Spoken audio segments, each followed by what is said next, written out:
في واحد ممكن يتنصب عليه في عربية أو في تليفون، لكن إنك يتنصب عليك في برج إيفل دي اللي جديدة شوية. القصة دي قصة حقيقية، وأنت معاك هنا محمد أشرف، وأنت هنا مع الأشرف.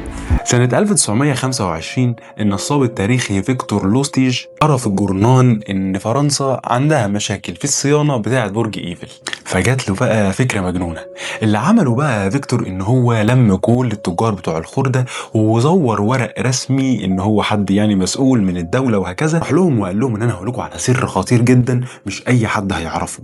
فرنسا عايزة تبيع برج إيفل كخردة. طبعا هتقول إزاي صدقوه؟ بالعكس، في تاجر طماع جدا صدقه، ومش كده وبس، ده باع له برج ايفل وكمان خد منه رشوه علشان قال ايه؟ يرسى عليه المزاد. وبعد كده فيكتور خد الفلوس واختفى تماما من باريس. التاجر بقى لما اكتشف المقلب، من كتر ما هو حاسس ان هو اتضحك عليه يا عيني وان الموقف سخيف جدا، حتى اتكسف ان هو يروح يبلغ البوليس. ولما فيكتور لقى ان الموضوع سالك كده ومحدش حتى بلغ عنه، رجع تاني لباريس علشان يحاول يبيعه مره تانية، لكن المره التانية بصراحه ما قدرش يعملها وهرب برضه على طول. القصه دي بتفسر عندنا سيكولوجيه الطمع، فكره ان يجيلنا حد او يبقى عندنا فرص بتجيلنا كده ان في مكسب سريع ممكن يجي، فساعتها ممكن اضحي باي حاجه، اضحي بشيء حتى كبير عندي علشان اعرف اوصل للمكسب السريع ده. وساعتها بتصدق اي وهم، وفي نفس الوقت كمان علشان ما فيهوش مجهود عالي، فبيبقى عندك دافع من جواك كده، بتخلق جوه عقلك نفسه ان هو يعمل اسباب ومبررات علشان ينجح الموضوع يطلع بجد،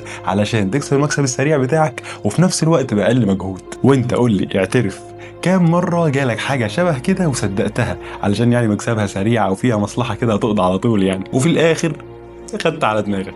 وما تنساش تعمل شير ولايك وسبسكرايب، وما تنساش تقول لصاحبك اللي كل شويه يجي يقولك تعالى نفتح مشروع مجات علشان يكسب كتير، خليه يهدى على نفسه شويه ويحسبها بالعقل.